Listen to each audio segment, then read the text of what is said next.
I expressed in my testimony was a concern, and it's a natural concern, that in these times regulators become overly concerned about things and they can contribute to a credit crunch.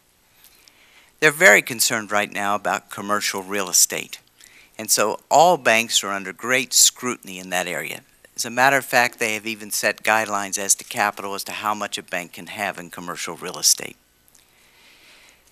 SBA guarantees protect banks from the regulators in that regard.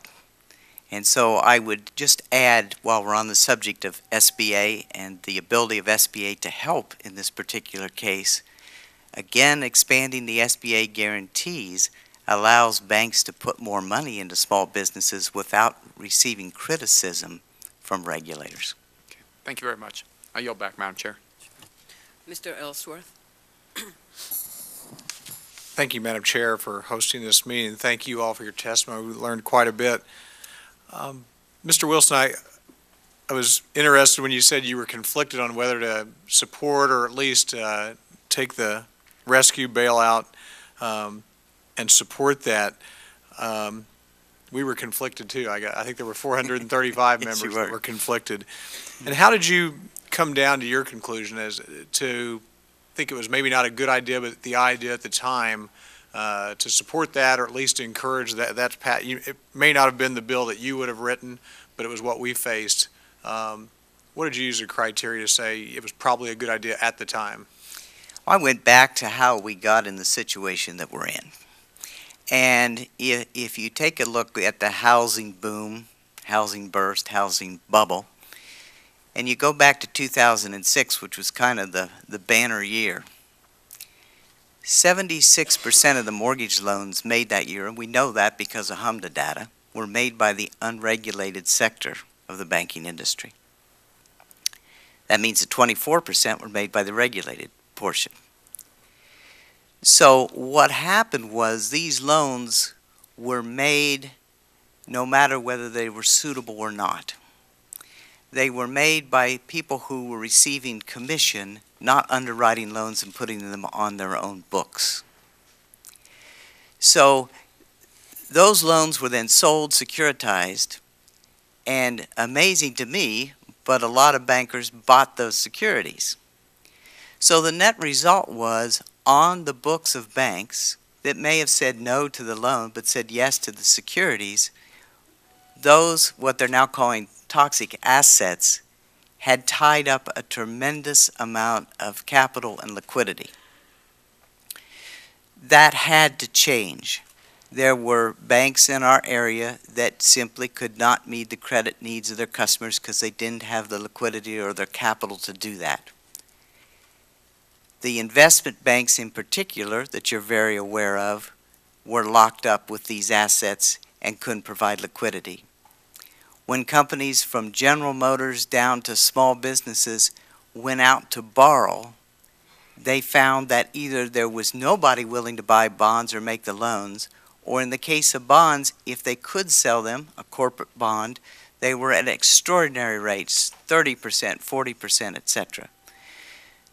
In order to get our economy moving again, and if the economy doesn't work, no matter how good we are in Lebanon, Ohio, there's going to be a problem. The bill had to be passed, liquidity had to be injected into the system, and so I applaud Congress for taking that action. Thank you. You said earlier in your written testimony that hearings like this allow us to discuss these issues and work together to restore confidence in our financial system.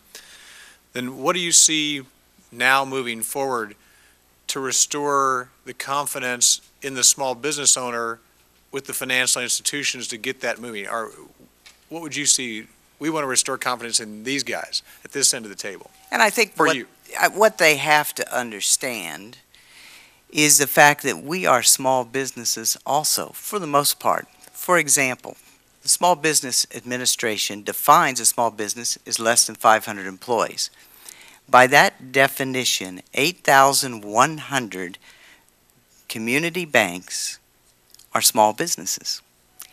And as a matter of fact, that's 97% of the industry. And even more telling, over 3,500 or 41% have fewer than 30 employees. So there are a lot of options out there that maybe small businesses didn't pursue.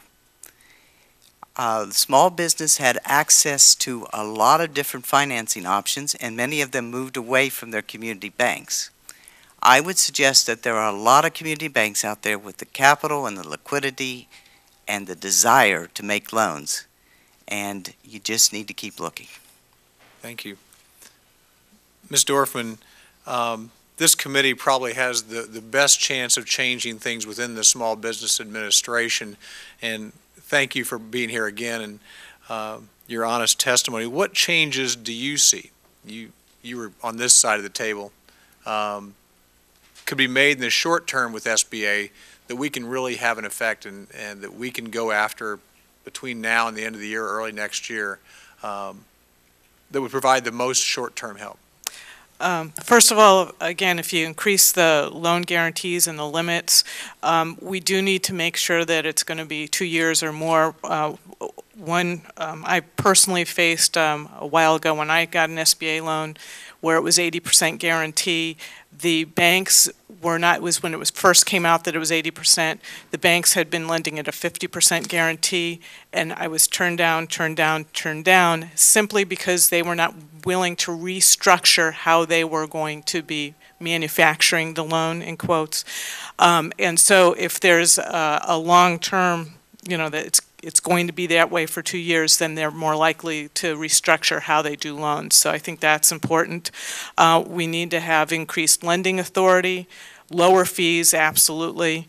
Loosen up the rules on the credit worthiness, and also loosen up equity injection rules.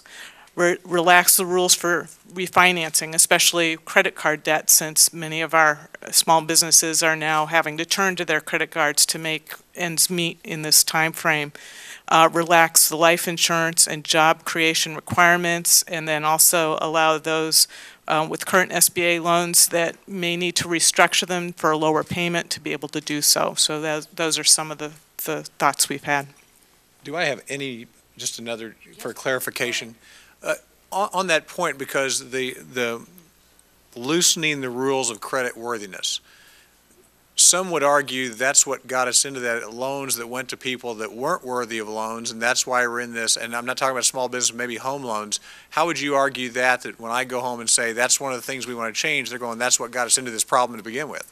Well, if you take a look at home loans especially, what has happened is if you're, quote unquote, you own your own business and they view you as self-employed, even though that you're bringing in money all the time, it's very difficult to get the loans that you might need. So there are times when some of the regulations need to be loosened, and certainly, you need to take a look at that. But